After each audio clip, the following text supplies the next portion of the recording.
Kun raadiyoo sagalee walabummaa Oromiyaati. Raadiyoon sagalee walabummaa Oromiyaa akeeka qabsoo kan saba Oromoo bilisaaf biyya Oromoo walab sirna dimokiraasii faqaan bulu deebisanii gadi dhaabuu godhamu deeggara. Akeeka qabsoo kana babal'isuufis hojjeta.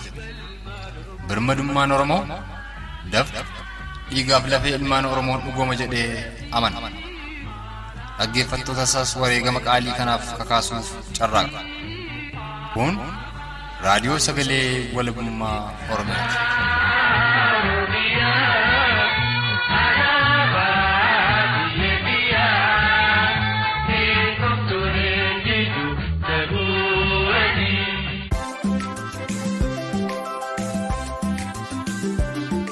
Jaallatamoo dhaggeeffattoota raadiyoo sagalee walabummaa Oromiyaa bakka nagaan walitti deebinee jechaa kan nagaa sin gaafatu ana falmattuu lammiiti. Sagantaan keenya irraa kan xiyyeeffate waamicha gargaarsa waboo ebla gaafa 3 biyya Ameerikaa magaalaa Waashingtan DC'tti ta'uuf qophaa'e yeroo ta'u, itti dabalataan haala biyyi keenya Oromiyaa fi uummanni keenya Oromoo keessa jirullee amma tokko waan waliin ilaallu ta'a. Qophii kana ilaalchisee keessummaa tokko qabadhee dhiyaadheen jira.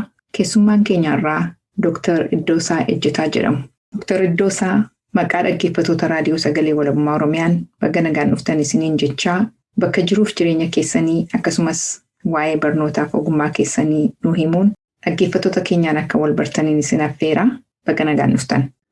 Tole addee falmituu ulfaadhu bakka nagaan wal agarree. Ani akkuma tiyyuu jette Iddoosaa Ejjetaa jedhama. Kanan jiraadhu Ameerikaa. Isteeta Kaalifoorniyaa keessaa barnoonni koo hojii koo ilaaleetti ani yogguu biyya jiru kolleejjii qonnaarraan eebbifame. Achi booda waggaa 4 hojjedheera biyya keessatti. Sana booda Awurooppaa iskoolaarshippii argadheen deemee digirii koo lammaffaa agriikaalcharaal ikoonomiksiidhaan dinagdee qonnaatiin fudhadhee achumaa itti aanseen digirii lammaffaa ammas dinagdee indastiriitiin indastiriyaal ikoonomiks kan jedhu nan fudhadhee achii booda PhD koo development ikoonomiksii dhaanaan fudhadhe jechuun danda'a. Egaa kun waa'ee ikoonomik poolisii faa dabalataa. Achii gara Ameerikaatti as cehee Atlaantikii ceheen kunoo Ameerikaa keessaa immoo giraajuweetii fi andargiraajuweetiitti ikoonomiksii barsiisaan jira. Guddoo galatoomaa Dr. Iddoosaa. Egaa amma gara gaaffii dhimma keenyaatti utuu hin deemin dura haala Oromiyaan keessa jirtu akkamitti ilaaltu amma lola walloo, lola giddu galeessa Oromiyaa jiru, lixa Oromiyaa iddoo adda addaatti goolii adda addaatu bu'aa jira. Atu gara dhimma dhuftaniif ittiin seeniin dura kanarraatu waan hojjettani. Haala amma Oromiyaan keessa jiru ifaan ifatti akkuma beekamu kunoo torbeedhuma kana keessa haala hamaatu uummata Oromoo walloo keessatti waraanni banamee namni qe'ee isaarraa buqqa'ee jireenya isaa dhabee lubbuu isaa dhabee akkanatti bittineetiin jira. Kunis immoo kan ta'e waa balleessanii miti finxaaleeyyiin Amaara keessaa ka'anii biyya sana keessaa nu ba'a jedhanii sanyii irratti kan hundaa'e, jibba irratti kan hundaa'e lola deemsaa jiru. Kana uummanni keenyi hamma ammaatti biyyuma tokko waliin qabna jedhee jiraachaa jira. Garuu waan akkanaa sanyii balleessuu irratti lolli hin deeffamu waan jedhu. Namni keenya illee baay'ee qophii irratti hin qabu. Jibbi ammanaas jira jedhee Oromoonis waan yaade natti fakkaatu. Kanaaf dogoggora ilaalchaatu jira jechaadha. Egaa Itoophiyaa kana biyya keenyadha jennee ilaaluun dogoggora ture jechaadha haala amma jirru keessatti olaalle. Maaliif walloon biyya sana keessa akaakayyuuf abaabayyuu miti. Eega namni naannoo sanatti jiraachuu calqabee achuma uummata jiraatu. Sababiin har'aa isinii uummata halagaadha. Iddoo kana jiraachuun isiniin mallee biyyi kan keenyadha isiniin hin barbaannu. Lafa barbaannaa jedhanii hidhatanii uummata kanarratti waraana balaa akkanaa geessisuun cubbuu guddaadha. Gara giddugaleessaatti yoo dhufne giddugaleessa gujannu gaanuma kutaa Shawaa jedhamuun kan beekamu kana aanotni baay'een akkanatti uummanni nagaan abaa'oo shanee dhoksitanii akka jedhan uummata nagaa milishiyaan immoo wattaadarri PP biltsiginnaa baheet uummata rakkisaa akka jiru quba qabna. Achii darbee akkanuma fakkaatuun gara Horroo Guduruu keessa, Wallagga Lixaa keessa eega waggaa meeqaatii rakkoodhuma akkanaatu jira. Mootummaan Oromoo irratti waraana banee labsee Oromoo iraarsaa jira. Uummata nagaa dhoowwatee jira jechaadha. Kanaaf Oromiyaan rakkoo mootummaan uume keessa jeeqamaa akka jiruudhaan arginu. Kanaaf burqaan rakkoo kanaa mootummaa akka ta'e ani hubadhu. Uummannis hubachuu qaba jedhee ani yaadu. Sababiin lola kana, sababiin buqqa'uu namaa kana, sababiin uummanni uummata tokko irratti ka'ee uummata jibbinsaa deemsisuun kun mootummaan amma aangoo qabatee jiru PP biltsiginnaa jedhee of waamu kana burqaansaa achii jechaadha. Kanaaf maqaayyuu mootummaa jedhee waamuun na rakkisani. Maaliif mootummaa jechuun uummanni filatee achi kaawwatee hammoosifatee jechaadha. Afaan nu bareejjenna malee kuni akkuma isaan jedhan waaman mangistiidha. Mangistii naftanyaati. Anuma abbaan ofiisaa of moosisee ani nugusadhaa, ani akkanadhaa jedhee uummata sakaan abbaa biyyaa ta'ee uummata sakaan immoo akka garbaatti gad ilaalee cunqursee dhiitee yoo barbaade ajjeesee, yoo barbaade hidhee, yoo barbaade biyyaa ariihee kan jiraatu mangistii akkanaatu Itoophiyaa keessa jira jechaadha. Kanaaf mootummaa jechuun baay'een ulfaata akka aadaa keenyaaf duudhaa keenya keessatti. Mangistiidhuma jennaa jechuu keeti. Mootummaan jennu afaan Oromootiin iyyuu maqaan qabu jechuudha. Deebii kee keessatti egaa biyya tokko waliin qabna inni yaadaa turre jechuun egaa Itoophiyaan kan jedhamtu suni akka waan biyya tokko ta'etti Oromoodhaafis warra kaaniifis itti akkasitti abdataa ilaalaa ture Oromoon namni tokko. Kun egaa akka sirriin taanee mul'isa haallamma jiru. Amajaajummaan diinummaa isaan uummata keenya irratti argisiisaa jiranii kan argisiisaa jechuu keetii natti fakkaata. Kan biraa immoo deebii kee keessatti kan itti jettee gaamma si'anaa kaaba Oromiyaa, giddugaleessa Oromiyaa, lixa Oromiyaa guutuu keessatti haala tokkoon uummanni keenya cafaqamaa jira. Kunis egaa uummanni keenya waliin hiree tokko qabaachuusaa argisiisa. Maaliif kana kaasee kanaan dura naannoo tokkotti yeroo lolli ka'ee jarri kun naannoo tokko rukutanii akka waan naannoo biraa ammoo mararsiifatanii fakkeessuu yaalaa turanii kun egaa amma dirree ba'ee jira jechuudha. Kanarratti waan dabaltu yoo jiraate gaariidha. Kanaachi gaaffii keenya taanutti deemna.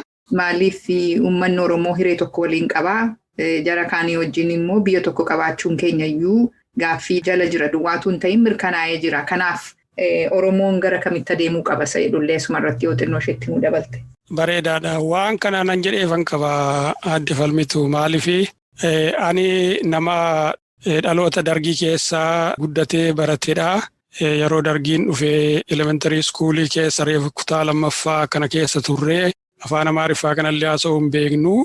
Yeroo sanaan baranne walqixxummaa sabaaf sablammummaa yeroo sana mootummaa sooshaalizimiiti sirna nafxanyaa buqqa'ee yeroo sana hiddaalleen buqqaanee garuu garagalee waa'ee walqixxummaatu odeeffamaa ture. Uummata waa'ee walqixxummaa dhagaa guddate keessaa ani tokko jechaadha. Walqixxummaa sabaaf sablammootaa kan jedhuun guddanne biyya immoo Itoophiyaadhaa hanqabdanii hanqabnuu kan jedhuun kanaan nutti himameetuma kanaan nama guddate jechaadha. Odoo kanaan jirruunis guddannee akkuma ta'u ta'eetti egaa waa'een gaaffii sabaaf sablammootaa deebi'uu didee dargiinis hin deebifne lolli qabsootti fufee addi bilisummaa Oromoofaas adda bilisummaa Tigraayis akkanuma ani Eertiraas baay'een isaanii Sidaamaas an Ogaadeniis akkanuma qabsootti seenanii gaaffii sabaaf sablammummaa kana deebisuudhaaf jechaadha. Egaa sana keessatti Itoophiyaan gaafa mootummaa ce'umsaa baa'oonfaa keessa jiran bara 1991 sana amma deemame carraa waliin jiraachuu kun hin dhufaa. Sabaaf sablammiin walqixxaatee of kabajee walis kabajee afaan isaatiin dubbatee aadaa isaatiin bulee biyya qabu immoo abbaatti ta'ee naannoo isaatti abbaatti ta'ee dimokiraasiin jiraatee federaalizimiidhaan jiraachuun carraan hin jira. Biyya kana walumaan qabna yaada jedhuun ittumaan itti fufnee guddannee jechaadha. Haa ta'u immoo malee ofiyyee ta'ummaan mootummaa wayyaanee ana malee warri kaan biyya kanarraa mirgan qabdanii anatu lolee dhufee anatu moo'ee anatu abbaa biyyaa ta'uutu irra jira jedhee deebi'eetuma dargiidhuma isa lammaffaa ta'e jechaadha. Karaa baay'eedhaan illee dargiirraa adda ta'u jechuun sabaaf sablammii jiraachuu isaaniin amanaa, afaan isaanii jiraachuu isaan amanaa, naannoo isaanii bushuu maqaa Oromiyaa akkuma sablammiin hundiyyuu akkanatti federaalizimii kanaan amanaa garuu abbaa biyyummaa dhugaa Oromoon biyya isaa irratti hin arganne afaan isaa irratti abbaa ta'ee akka barbaadutti guddisuudhaaf carraa hin arganne. Egaa unutu olaanummaa qabaa yaada jedhu qabu warri Abisiiniyaa warri kaabaa dhufan kuni unu jalatti buluu qabdanii lafti keessanis qabeenyi keessanis an keenyadhaa jedhuga. Kun jechuun asaanii mana isaanii duuba namni seenuu ani isaan mana isaaniitii fuuldura jiru immoo ani reetee jechaadha. Oromiyaa kanatti ilaalu. Kanaaf mammaaksa tokkotu jira. Gowwaani bakka mucucaatee dhiiseeti bakka kufee ilaalaa jedhan. Yoo iddoonni kufee sun dhagaan jiraatee dhagaa irratti kufee dhagaa sana faa rukutee dhiitee deema. Yoo dhoqqee ta'es iddoodhuma sana dhiita. Unis amma yeroo dargiin abiyootiin dhufe sanas kufnee jennee lakkaawwannaa gaafa 1991 sanas carraan argamee kufnee jennee yaadnaa bara 2018 kanas qeerroof qarree 5,000 irratti wareegnee dhiigni lola'ee lafeen caccabee namni irratti hidhamee biyyaa bahee rakkatee dararamee qabsoon sunis amma harka Oromoo irraa bahee hatamee iddoo amma jiru kana ga'e. Kun egaa maali? Bakka itti kufne lakkoofna. Kanaaf iddootti mucucaanne sana addaan baafnee hayyoonni keenyis seenaa kana qoratanii uummata keenya barsiisuudhaaf illee tattaafachuu isaanirra jira. Akkana nu hubadhetti ammaatti wanti ta'e hin jiru. Iddoodhuma kufne sanatu nutti himama malee iddootti mucucaanne namni nutti agarsiise hin jiru. Kanaaf falaasama guddaa kanaatoo Oromoon qabuuti itti fayyadamuu dhabuu keenyarraa ammallee rakkoo kana keessa gallee jechaadha. Bakka itti mucucaanne keessaa inni tokko jedhee anan yaadu bakki Oromoo irratti mucucaate bakki guddaan siyaasni Oromoos iddootti mucucaate jedhee ani yaadu biyya Itoophiyaa kana biyya keenya jennee fudhachuu sanadha. Impaayera sana biyya jennee fudhachuun keenyatu iddootti mucucaanne keessaa achidha tokko. Maaliif Itoophiyaan biyya taatee hin beektu? Itoophiyaan impaayera. Impaayera jechaan biyya 15 biyya 10 ta'uu waan danda'u biyyuma tokkotti cafaqamee iddoo tokkotti galee kan humnaan walitti cafaqamee taa'u jechaadha. Impaayera Itoophiyaan. Deebiteet immoo biyya lammii horachuu hin dandeenye. Lammii horachuu hin dandeenye. Maaliif lammii Itoophiyaa keessa lammii walqixxeen hin jiru. Siitiziniin jedhan kana. Inni tokko lammii isa tokkoffaadha. Inni tokko sadarkaa lammaffaarra jira. First class, second class citizen jechaadha. Warri Abashootaa akka first class citizenitti of ilaalu. Warri immoo kolonii isaanii jala galee kan akka Oromoo fi warri Sidaamaa, Walaayittaa, warri Kibbaa kun hundi isaanii iyyuu immoo akka lammaffaatti ilaalamani. Kanaaf Itoophiyaan biyya taatee hin beektu. Maaliif warra first class citizeniidhaaf akka biyyaatti fudhatanii maaliif faayidaa irraa qabanii seenaan aadaa isaanii agarsiisaa. Itoophiyaan isaan maan fakkaattee ijaaramteef karaa afaanii, karaa aadaa isaan maan ijaa fakkaattu biyya isaanitti fakkaachuu hin dandeessi. Garuu uummata kaaniif uummata Oromootiif mana hidhaa turte, mana hidhaa guddoo jechaadha. Kanaaf yeroo baay'ee hooggantoonni keenyi biyya kana akka biyya isaaniitti fudhatanii achi keessatti of ilaalanii biyya kana dimokiraatessuu dandeenya akka jedhan otoo milkaa'in iddoo amma kufaan amma si lakkaa'e kana akka kufaatii isaaniitti ilaalu. Garuu iddootti mucucaatan kana nutti himanii isaanis waan argannatti fakkaatu. Kanaaf iddootti mucucaanne too beeknee raanne impaayerri dimokiraataa taatee hin beektu. Impaayerri dimokiraasii argate hin jiru yoo seenaa irraa ilaalle. Roomaan impaayeriin akkanuma hin caccabe. Impaayera baay'eedha akkuma beektu. Hundi isaanii caccabe. An akka Itoophiyaa kana immoo walitti dhuftee humnaan walitti cafaqamtee uummanni Awurooppaa keessaa biyyummaa guddatee barate jedhamu keessaan akka Yugoslaaviyaa fa'aa Maarshaal Tiitoodhaan kan bulaa turte. Namicha kun akkuma Minilik kana humnaaf qawweedhaan busha nama jedhu isaan ijaaramtee amma biyya 6 taatee jechaadha. Kanaaf biyya akkana jiraachuun mallee etu jiraachaa jira. Kana biraan immoo Itoophiyaan impaayera ta'uu ishee duwwaa miti an nama qaanessu. Is a proxy state. Proxy state jechuun biyya tokko irratti biyya humna qabu irratti hirkattee jiraattu jechaadha. Itoophiyaa is a proxy state. Impaayera duwwaa ta'uu hin ta'in impaayera immoo taatee isuma iyyuu immoo mootummaa biraa irratti hirkattee jiraatte. Fakkeenyaaf Ameerikaa irratti yoo hin hirkatiin, Awurooppaa irratti yoo hin hirkatiin, Chaayinaa irratti yoo hin hirkatiin, Ingiliz, Faransaay, Jaappaan biyya biraa irratti otoo hin hirkatiin mangistiin Itoophiyaa guyyaa tokko olee buluu danda'u. Baajata waggaatti mootummaan baafatu tokko harka 100 harki 40 yoo xiqqaate mootummaa alaarraa dhufa. Wattaadaranni itti damoota kaffalu kun yuunifoormitti uwwisee deebi'ee lammii isaattiin dararsu kun karaa biraatiin baajata mootummaa keessaa gargaarsaa mootummaa jiraatu jechaadha. Kanaaf biyya hirkattee jiraattudha. It's a proxy state. Kana fa'ii iddootti mucucaanne siin jedhaa odoo warrumaa siyaasa keenya gaggeessaa turan iyyuu iddootti mucucaanneef iddootti kufneetoo addaan nu baastaneetoo jettee isaan immoo case by case ni beeku jechaadha. 1974 revolutionii sana eessatti mucucaannee eessatti kufnee Gaafa 1991 sanas immoo iddoo akkamitti mucucaan gaafa 1991 yoo immoo gaafa ABO'n mootummaa ceemsaa keessaa bahee miti mucucaan sana dura mucucaan jechaadha. Otumayyuu transition sana hin dhufin odoo wayyaaneen dargii immoo hin dura iddootti mucucaan ture jechaadha. Kanaaf hancaalatti beeku warra siyaasaa hoogganaa turedha. Isaanumaanuu gaaf tokko dhiyeessitee akkanaa gaafattu garuu Oromoon gaayidlaayinsii akkanaa falaasama akkanaa qaba. Iddootti kufte miti iddootti mucucaatte ilaalii jedhama mammaaksa Oromoo.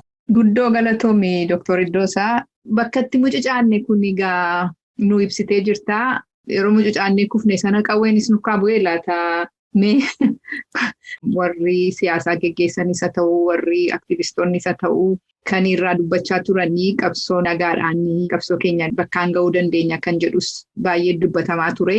Innillee yoo waa'ee mucucinaa kana keessatti waan daballee dubbannu ta'ee inni rakkoo tokko jedheen yaada. Isa kanarratti immoo maal jettati? Dubbii bareedaa kaaste kunis muuxannoo orma keessa dabarreedha abbaa. Iddootti mucucaanne keessaa tokkicha impaayera sana akka biyya keenyaatti fudhachuu achii booda immoo dimokiraasiitti deemnaa jedhanii yaada dimokiraasummaatiin biyya sana dimokiraassuun hin danda'amummaa jedhamu suni filmaata biraa akka Oromoon hin qabaanne gaxxiqqeessaa turan jechaadha. Lola humnaa lola qawwee hin barbaachisu karaa nagaatiin qabsaa'uu qabnaan jedhu suni gaafa muuvimentii qeerroo miti an calqabe sana dura waa'ee tokkummaa waa'ee yuunitii ani yogguun qeerroo ture gara waggaa 20 keessa yeroo hin jiru Awurooppaatti yogguun barataa ture walgayiitu ture lubbuu isaanii jannatatti haa'uuf kallu Dr. Nagaasoo Gidaadaa paartii isaa wajjiniin achitti walgayii godhaniiti waa'ee tokkummaa kana waa'ee keemistirii waa'ee yuuniyeenii kana nutti odeessu. Achirratti waa'ee qabsoo kana gadi xiqqeessaniitti haasa'u jechaadha. Tiimiin suni amma gaalaali iddootti mucucaanne keessaa qawwee Oromoo kan amma qeheen qawwee malee kabaja hin qabdu.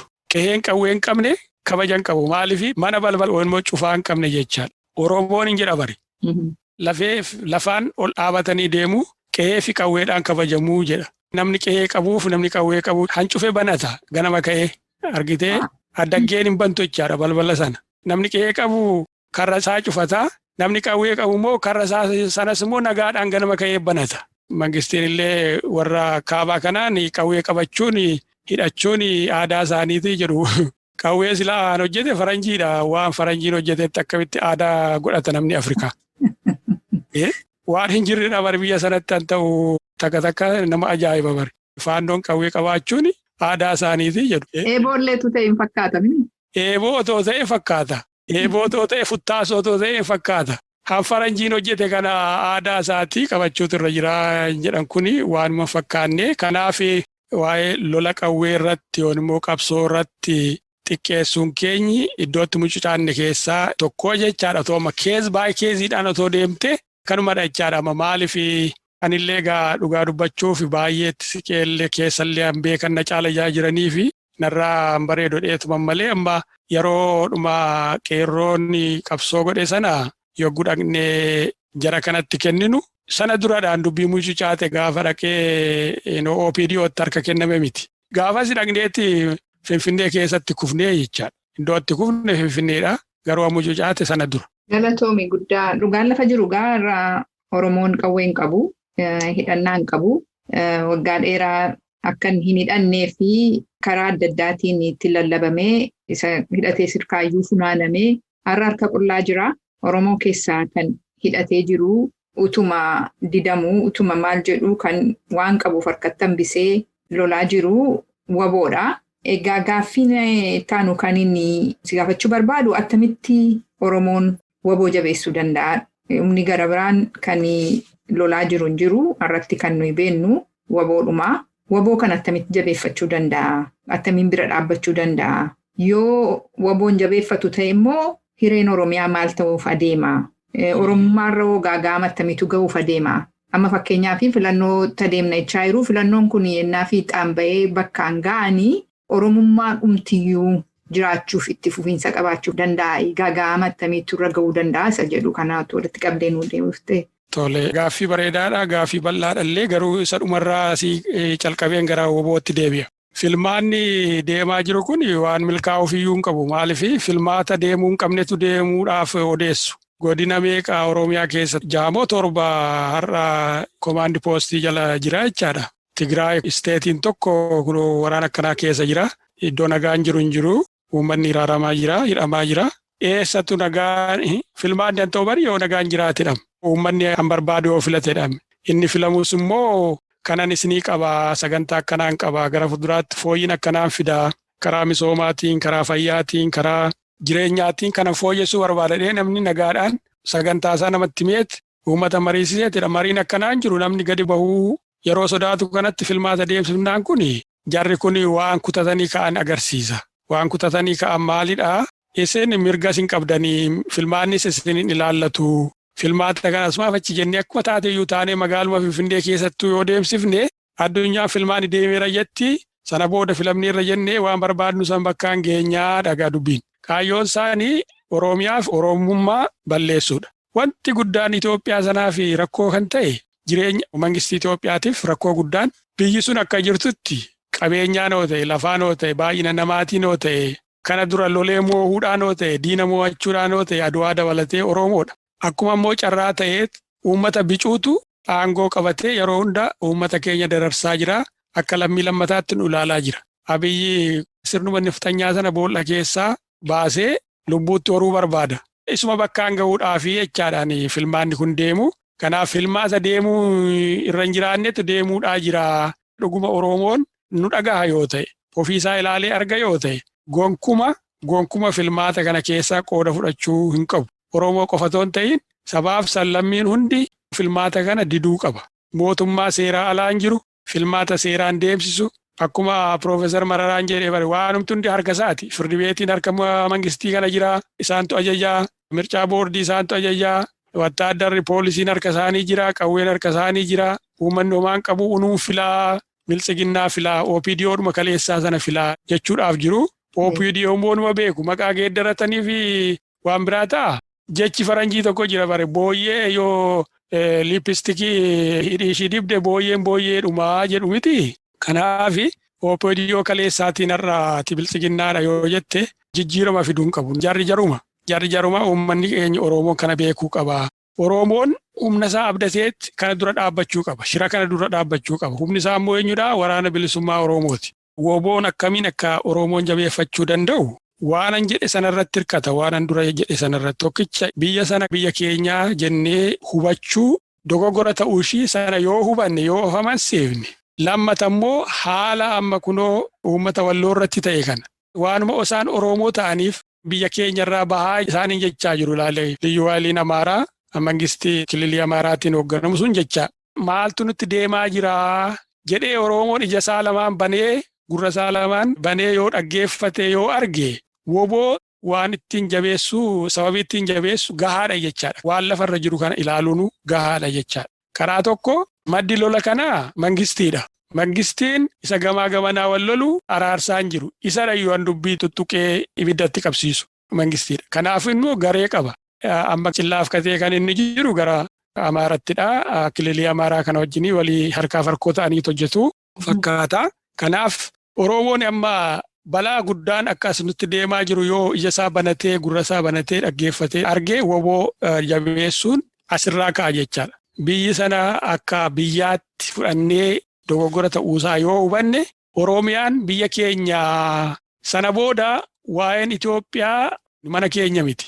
Dura mana kee toshatteet balbala kee toshatteet banattee galuu dandeesse ollaa kee wajjiniin buna dhuguu dandeessa. Itoophiyaa keessa ollaa baay'ee jira. Sabaaf sablammiitu jira. Kanaaf Itoophiyaan keenya jennee waan uni falminuuf hin qabnu. Oromiyaa biyya abbaa keenyaa sekiurii goone biyya keenya sanarratti abbaa ta'uu keenya eega mirkaneeffannee booda diina dhufummoo ofirraa deebisuudhaaf self defense. Oromoo self defense qabaatee ofirraa loluu yoo danda'e Oromiyaan hin jiraata, Oromummaan hin jiraata. Ilaashuma kana jijjiiruun woboon akka jabaatu godha jechaadha. Kanaaf tokkicha waan mangistiin Itoophiyaa jedhu kana dhugeeffachuu dhiisuu argitee isaan shiftaadha. Ishaa warra biyya diiguudha warra akkanaati Oneeg Shanee maalii jedhanii maqaan jirratti baasanii ittumaan uummata keenya ajjeesuudhaaf bari yoo nama ajjeesanii tolasaadhaan ajjeesuurra tolasaa namicha jedhamu immoo toltuu nama jedhamtu kana ajjeesuurra yoo Oneeg Shanee jedhan gi'uz jedhu afaan Amaaraatiin waan lubbuu hin qabne tokko fakkeessanii nama sana ajjeesu jechaadha. Nama sana namummaa keessaa baasanii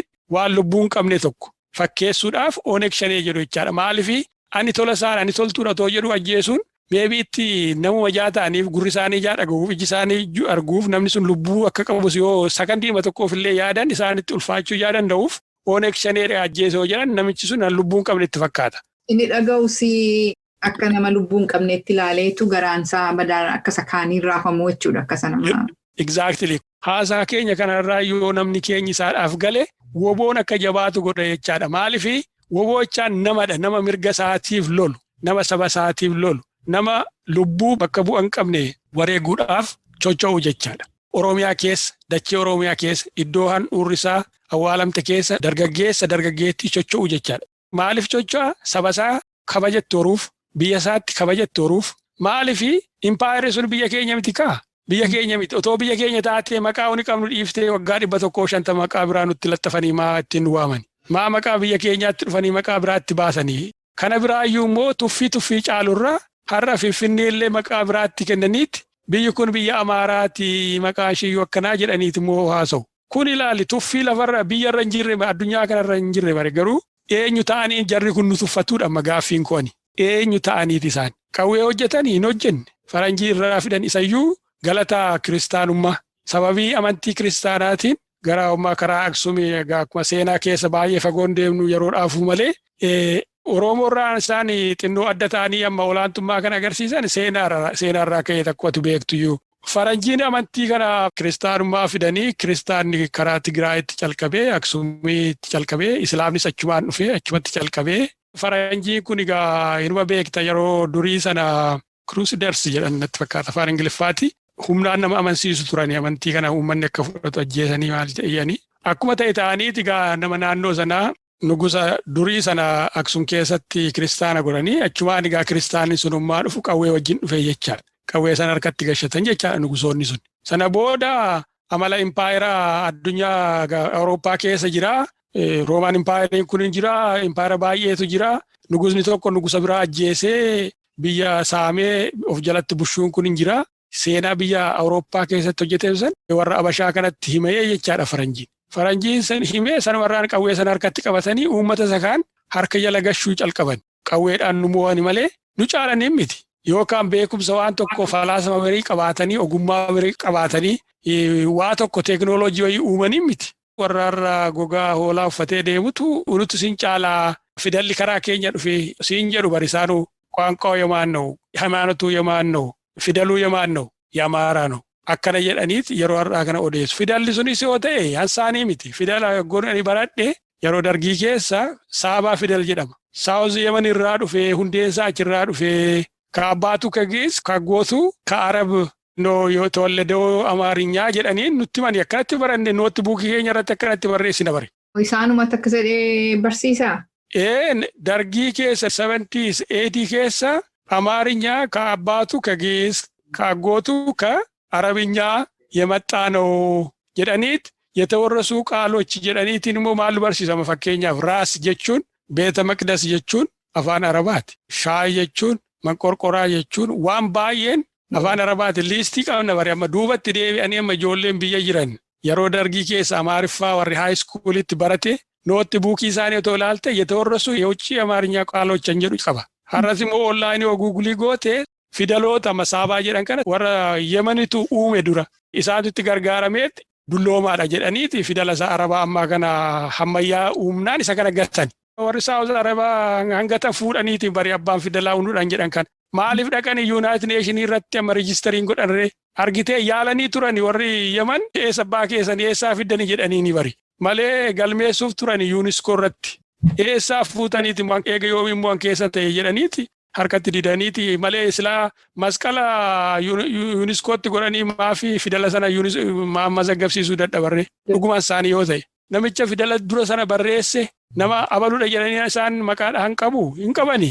Waan ergisaa fudhataniit waanuma ergisaa kanaan unnuudha abbaanii unnuudha sincaalaanii qarooma qabu silixxaaneen qabu unii ammoo darbanii mukarra jirtu turtanii mukarra unutu sin buusee jedhu bare warra dabuubii kanaa uffattanii hin beektanii kofoofaayuu hidhattanii hin beektanii kofooyyuu nutti sinitti dhee jedhu Isaanumaafuu qaanii miti sorry uummata isaaniitiif baay'een qaanaa dhugaa sitti himuudhaaf. Uummatuma isaanii kana deebi'aniin ilaalanii magaalaa rumarraa kunoo achi bahanii magaalaa waan oolu waan midhaan gurguree galu hundi maal akka uffatee dhufu akkamitti akka jiraatu ni beeku. Uummatuma kaan gad xiqqeessu sabuma isa kaan gad xiqqeessu arrabsuurraa kan hafe uummata isaaniitti garagalanii gaafuma tokko uummata keenya kana jireenya isaa akkamitti fooyyessinaa jedhanii beekani. Liiqaan warri jedhan kun warri Habashootaa kun. Kanaaf Oromoon tokkicha waan propagaandaa yookaan immoo olola mangistiin Itoophiyaa kun Onag Shaneedha maalidha jedhee fakkeessu kun Oromoon lakkisaan namadha ijoollee keenyadha jedhee hubannoo akkanaa qabaachuutu irra jira namni keenya. Aan lubbuun qabne fakkeessan ajjeesuudhaaf hidhuudhaaf dararuudhaaf waan isaan odeessan kun namadha ijoollee keenyadha ijoollee boru biyya keenyatti abbaa itti taatudha. Unutti kabaja horuuf Oromiyaatti kabaja horuuf Oromoof Oromummaa jiraachisuuf warra lubbuusaa wareeguudhaaf ka'eedha jedhee Oromoon hanqabuun gargaaruu deeggaruu irra jira jechaadha. Kan biyya keessa jiru kan biyya alaa jiru karaa isaa danda'ameen humna isaa jabeeffachuu qaba. Yoo humna hin qabaatiin balaa guddaatu nutti deema. Balaa guddaan deemu sun maalidha? Yoo wanti kun isaanii milkaa'e yoo filannoo kana jedhanii mootummaan amma jiru kun yoo immoo mangistiin Abiyyi kun yoo itti fufe waan isaan deeman waan guddaadha. Amma fakkeenyaaf Itoophiyaan wada taallaaqqinna isaanii mallisaallee nan jedhudha kaayyoo isaan lafa kaawwatan. Biyyi kun addunyaa irratti biyya guddattee beekamtee yeroo isheen taateen turre. Yoo guddina ta'e guddinni isheen bira keessu turte yeroo Eertiraan Itoophiyaa wajjiniin turte sana baay'ir barri jedhanii afaan Amaarinyaatiin karaa garbatti si'achee ba'an kana qabdi jechaadha. Guddinni Itoophiyaan qabdu yaan jedhu suni yoo isarraa kan hafe ta'e hanbiraa hin jiru. Isa immoo Eertiraa of jaalachuudhuma isaaniirraa kan ka'e ofirraa isaan dhiibanii isaanis lolatanii qawweedhaan bilisa argatani. Kanaafidha woboon hidhachuuf jabaachuu kan qabu achuma Eertiraa sanarratti kan arginudha. Har'a maaltu ta'aa jira?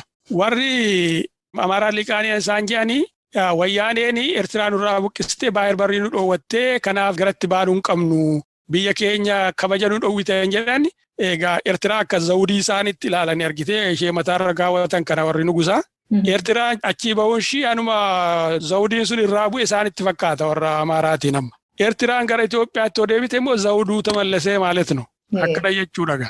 Kanaaf Isaayyaas wajjiniin amma lammii isaanii deebi'anii lammii ganama amantii fi waan hunda achiin atleast biyya Tigraay keessaa calqabe hundeedhumti Itoophiyaan calqabde Abisiiniyaan iddoo sanadhaa isheeyyuu kunoo balleessanii daaraa godhanii egaa uummata ofitti garagalee of nyaate jechaadha kun bineensa of nyaate jechaadha. Amma kaan isaan gochuuf deemanii Eertiraa kana waamaniitiin amma lubbuu isaanii garuu isaanis nama ajjeesu nama isaan keessaas namni isaanii wattaaddarri isaanii nama du'a.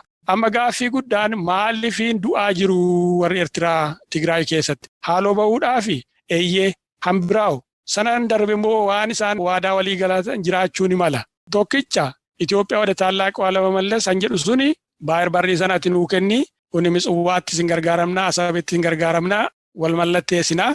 Lafa qonnaa, lafa bunaa, lafa warqii, lafa waan hundayyuu sii kenninaa akka barbaaddetti uummanni kee dhufee Itoophiyaa keessatti investii gochuu danda'a. Magaalaa keessatti hoteela ijaarrachuu dandeessu, akka barbaaddan ta'uu dandeessu.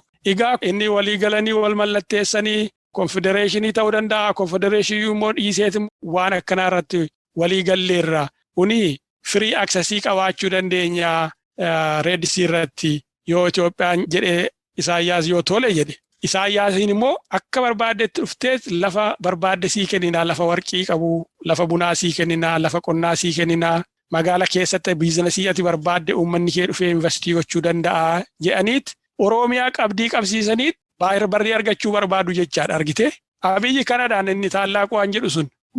Lafa Sidaamaa, buna Wallaggaa, buna Jimmaa, warqii Wallaggaa qabdii Isaayyaasiif qabsiiseet. Baay'ir barrii sana argataa karaa tokko fedhii Amaaraa sana guuta jechaadha. Isaan amma Eertiraan as deebite jechuun zawudiin isaanii deebi'ee jechaadha qoobii mataatti kaawwatanii. Abiyyi immoo waadaan inni galle sana wada taallaaqa waan mallisaa taallan jedhu sun baay'ir barrii sana argattee jechaadha. Garuu atuus kost ati Oromoos kost qabeenya Oromiyaa qabeenya sabaaf sablammii hundaa irratti jechaadha. Kanadhaa Oromoon kana hubatee woboodhaan gargaaruun dirqamuma filmaata hin qabne. Akkamitti jabeessadha warri alaa kun fakkeenyaaf waanuma piraaktikaalii ta'ee maallaqaan haa ta'uu deeggarsa mattamii gochuufii qaba warri alaa kun keessuma. Kunis gaaffii bareedaadha. Warri ala jiru biyya bilisa qabu keessa jirra hojjennee bullaa. Woboon mana ijaarratee mana keessa taa'an jiru. uummata isaa keessa jira. Bosona Oromiyaatu mana isaatii. Isumayyuu immoo yeroo har'aa kanallee kunoon akka bosona Jibaat gubachaa jira. Bona bosonni gubachuun anuma jirudha. Daggalli gubachuun anuma jirudha. Garuu akkaataa inni gubatu yoo ilaalte iddootti inni calqabe yoo ilaalte sararamee akkanatti harka namaatiin yoo ta'e malee walakkaadhaa calqabee akkamatti naanna'ee sarkilii ibiddi tulluu guba jechuun baay'ee rakkisaa.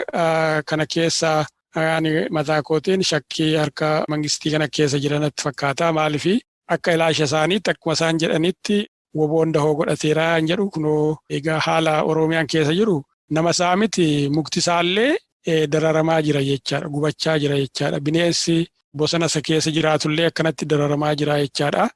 Haala hamaa keessa jirra. Kanaaf kana ofirraa qolannee deebisuudhaaf humna keenya duwwaa irratti hirkachuu qabna. Humna biraa hin qabnu. Wal malees hin qabnu. Kanaaf warri ala jirru koree adda addaatu jira woboo gargaaru. Yeroo adda addaatti sagantaa baafatanii fandireezii gochaa jiru. Kanaaf odoo kun miseensa paartii kanaati, miseensa paartii sanaati, ani laga gamaa as gamanaa warra oliitii warra gadiitii otoo hin jedhiin Oromoon an ta'e xinnaa guddaan birriin baay'ate xinnaati otoo hin jedhiin iddoo koreewwan woboo gargaarsaa orgaanaayizii godhan kana hundatti Oromoon han jiru hanqabuun bira dhaabbachuun itti birmachuun barbaachisaadha. Akkuma jennee gootota dardara qeerroo qarreetu kabaja sabasaaf kabaja biyyasaaf jedhee lubbuu doobuu san hin qabne warra wareeguu jiru kana. Kanaaf isaan nyaata isaan barbaachisaa, bishaan isaan barbaachisaa, uffata isaan barbaachisaa, kophee isaan barbaachisaa, namadhaa hin dhukkubsatu, waan ittiin yaalaman barbaadu. Oromiyaa keessa jiru qaama saba keenyaati. Waan qobaatti isaan baasnee ilaallu hin qabnu. Uummata keenyaaf warra dhaabbate mangistiin gibira uummanni keenya gabbareetti isumaan ijoolleedhuma immoo lammiidhuma keenya immoo leenjiseetti qawweetti kennee dhaqaa ajjeesaa. Isaan kun nama miti Oneg shaneedha jedhee akkanatti yaa ajjeesisuuf filmaata biraa hin qabnu. Of ijaarree hidhannee hidhachiifnee ofirraa loluurraa kan hafe filmaata biraa hin qabnu. Kanaaf dirqamadha woboo gargaaruun. Dhiyeenya kanatti koreen tumsa gargaarsa woboo waamicha walgahii gargaarsa woboof godhaa jiru naannoo DC'tti woboo Grand Fundraising waan jedhamu taasisuuf saganteeffatanii jiraachuu isaanii dhageenye jirra. Waa'ee sagantaa kanaa guyyaatti ta'uu bakkatti ta'uu dhaggeeffattoota keenyaaf qooduu dandeessaa? Anillee quban qaba. Wanta kana yeroo darbes waan akkanaa godhameera. Oromoon akka irratti hirmaannee quban qaba. Ammallee taanaan koreen tumsa gargaarsa woboo kan jedhu koreen kun gaafa eebila 3 torbee dhufu gaafa sanbata xiqqaa jechaadha. Sa'aatii tokko irratti akka naannoo DC'tti zuumiidhaan gargaarsa kana godhuudhaaf akka deeman buruusharii baasaniiru, iddoo adda addaatti laxxafaniiru. Kanaaf anis asumaan uummata keenya kanarratti hirmaannaa guddaa akka godhu barbaada. Maaliif oonlaayinii ijaa ta'eefu zuumiidhaan gaafasii iddoo kamitti akka kennamuu danda'u bakka akkaawuntiinsaa haala baay'ee jira gama teekinooloojii kanaan akkaataatti kennanii. Inni Ameerikaa keessa jirus, inni Awurooppaa keessa jirus, inni Miidil Istii jirus, inni Awustiraaliyaa jirus eessumayyuu irratti hirmaachuu carraa qaba. Haalli mijatee jira. Gaafas immoo sirriitti ifa ta'a. Isuma irratti hirmaannaa guddaa agarsiisuun waanuma qabnuun bira dhaabbachuun baay'ee barbaachisaadha. Innuu galagaa Oromoo irratti waan baay'een maatii Oromoon baay'ee rakkachaa jira. Maaliif balaa adda addaatu dhufaa ilaali amma yeroo darbee Yemenitti uummanni keenya baay'een dhibbaan lakkaa'amu balaa guddaan irratti ka'ee dhume achitti. Amma danda'een uummanni keenya bira dhaabbachuudhaan yaaleera. Ammas immoo kunoo walloo irratti kan ta'aa jiru kanas amma haasofne kana isaanillee gargaarsa barbaadu. Oromoon isaafis gargaarsuudhaaf harka isaa hiixachaa jira. Ammas immoo isa kanaaf ammaa jennu meeqa kenninee dandeenya jechuu danda'a. Garuu gargaarsi woboo kun waa'ee jireenyaa waa'ee jiraachuu dhiisuuti. Akkuma jenne namni qe'ee qabu qe'ee isaatti karra isaa cufataa. Namni qawwee qabu immoo karra isaa ganama ka'ee banataa jechaadha. Maaliif addaggeen akka barbaaddetti hin seentu. Kanaaf Oromiyaan jiraachisuu yoo barbaanne akka Oromootti jiraachuu yoo barbaanne Oromummaan itti hafuuf yoo barbaanne dhaloonni ammaa kun Oromoo ta'ee akka Oromootti yaadee yoo itti hafufuu jenne woboo gargaaruun dirqama filmaata hin qabnedha. Humna keenya duwwaa jabeeffachuudhaan nurra jiru. Dura akkuma haasofne Oromoon of malee hin qabu, wal malee hin qabu. Faranjiin illee amma yoo ilaalte ilaale waa'ee Tigraay haasofte yeroo baay'ee. Akkuma isin jedhe egaa pirooksii isteetiidha Itoophiyaan jenneerraa. Kanaaf isaanis warri Awurooppaas Itoophiyaa kana akkuma isaan fakkaatutti biyya ijaaranidha malee biyya ijaaranne miti. biyya sabaaf sablammiin ijaarrate miti. Uni biyyaan ijaarranne biyya abbaa gadaadhaan bulu biyya Oromoo kan jedhamudha. Har'a Oromiyaa inni irra afaan Ingiliffaatiin malee duris taanaan Oromoon biyya Oromoo jedha. Biyyi sun biyya gadaadhaan buludha. Kanaaf isaanis waan isaanii faranjii jaan fakkaanneef Oromoo kun waa'ee Tigraay haasaa jiru. Kunillee taanaan hammam akka Oromoon of malee akka hin qabne agarsiisa jechaadha. Maaliif faranjii waa'ee Oromoo kana maaf cal jedha yoo jedhan Oromoon of gahaadha. Oromoon of danda'aadha. Awurooppaan mootummaa hammayyaa kana otoo hin ijaarratiin dura Oromoon mootummaa hammayyaa an dimokiraasii of keessaa qabu uummata ijaarrate ta'uusaa beeku sirna gadaa. Dimokiraasii Girikii dura amma dimokiraasii haati isaa burqaan isaa Girik irraa dhufe jedhu garuu Oromoon Girik duraadhaan inni calqabee uummata kana beekuun barbaadan isaanis gurraacha jaatu uffataniif warri adiinis kanaaf Oromoo kana hin leellisan. Karaa amantiitis yoo dhufe Oromoon waaqa tokko jedhee dur qabee otoo kiristaan islaamni biyya Afrikaan seeniin uummata waaqa tokkoon bulu uummata hamlee qabu mooraalii qabu eetiksii qabu nama akka namaattan ilaalu namaaf seera nama tume lafaaf jedhee bineensaaf jedhee uumaan uume hundu mirga qaba jiraachuudhaaf jedhee Oromoon seera akkanaatiin jiraachuu isaanii beekuu biyya qabaachuu isaanii beekuu lafa bal'aa lafa waan hunda magarsu akka Oromoon qabu jaa beekaniif uummanni kun yoo ofuma isaa yoo of danda'e nuuf isin buluu an jedhu sodaa qabu. Han sodaa qabanii Abashoota duwwaa miti. Faranjiin illee Oromoo kana sodaatti. Kanaaf Oromoon humna akka qabu beekee beekumsa akka qabu beekee uummata qaroomaa akka ta'e beekee mana hidhaa impaayera Itoophiyaa jedhamtu kana keessa taa'ee of ilaaluun irra hin jiru. Biyya isaa biyya Oromoo Oromiyaa kana humnaan tifkachuu qaba. Humna malee namni humna hin qabne namni kabajan kennuufi. Ameerikaa maaliif kabajamti? Ijaa humna qabduufi. Humna dinagdee humna waraanaa ijaa qabduufi. Laafaa haatiyyuu hin jaalattu jedhan. Yoo jabaanne otoo hin jaalatiin isaanuu dhufanii maal isinii goonu nuun jedhu. Kanaaf jabaachuu qaba. Jabinni sun immoo guyyaa har'aa kana jabinni ittiin ilaalamu jabina of kabachiisuuti. Han of kabachiistu immoo inni tokko qawwee hidhatee ani lakkii harkuma qaxxaamurseetaniini karaa nagaatiin walqixxummaa fi kabajan ofitti fidaan jedhu suni iddootti mucucaanne keessaa tokkodha. Kanaaf Oromoon karma hundaayyuu haa qabsaa'u. Ani qabsoon karaa nagaan barbaachisu jechuu koo miti. Garuu qabsoo karaa nagaa sana kabachiisuudhaaf mirkaneessuudhaaf akka itti fufu gochuudhaaf humna qawwee qabaachuun homaa gaaffiillee qabu. Maaliif addunyaatu hidhatee jira ka? Ollaa keenyatu hidhatee jira. Kanaaf Oromoo maaltu akkasatti deemu beekkatee qawwee hidhachuun of hidhachiisuun ijoollee isaa hidhachiisuun barbaachisaadha. Kuni jechuun ollaa isaatti deemee waanuma saba biraa irratti lolaa kaasuu otoo hin ta'in self defense jetti faranjiin. Kun mirga waaqarraa namaa kenname. Of ittisuu qabda. Ofirraa qolachuu qabda. Gara fuulduraatti lafti Oromoo Oromiyaan qabdii galuudhaaf deemti. Lafti sabaaf sablammii hundiyyuu qabdiidhaaf galuuf deema. Kanaaf Oromoon yoo jabaate warri kaan isatti hirkatu. Amma fakkeenyaaf uummanni xixiqqaan kun uummanni ollaa Oromoo jiru kun Oromootti hirkachuu barbaada. Oromootti hirkachuu barbaada. Garuu sodaa qabu. Sodaan isaanii maali? Oromoon jabaatee kutatee hidhatee ofirraa difeensii gochuurra hin jiru. Jabaatee dhaabatee hin jiru. Inni tokko Itoophiyaa leellisaa, inni tokko PP leellisaa, inni tokko kana leellisaa.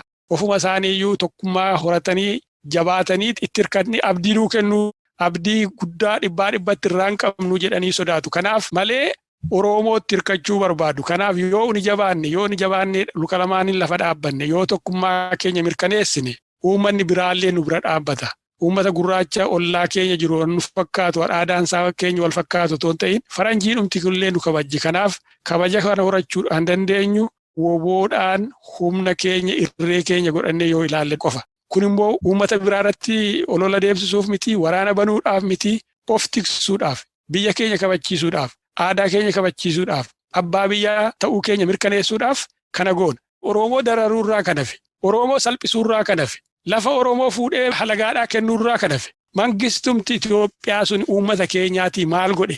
Amma immoo sana caala Abiyyi lafa Oromoo faranjii hundaaf hiree, faranjiin sun immoo faranjii turistii akka ta'an lafa turistiidhaaf ta'u, lafa sooressaaf ta'u, qilleensa nagaa biyya sana keessa jiru qilleensa uumaadhaan jiru kana faranjiin biyya ishii keessatti aarri faabrikaa ukkaamsee hafuura baafachuu dadhabnee kun iddootti rakkannu kana biyya qilleensa qulqulluu ganama waaqni uumeen jirtu kana biyya turistii akka taatu dhufanii waan barbaadan biyya sanatti akka godhan aadaan jirra biyya sanatti akka gashan kanaa gochuudhaaf deeman maaliif inni otoo biyyi beela'u otoo waraanni jiru paarkii dhakkaa jedhee Inxooxxoo irratti mana ijaaruun kunoo shaggar piroojeektii jedhee namni wal fuudhu dhufaa iddootti footoo ka'uu dhabe jedhee paarkii ijaara.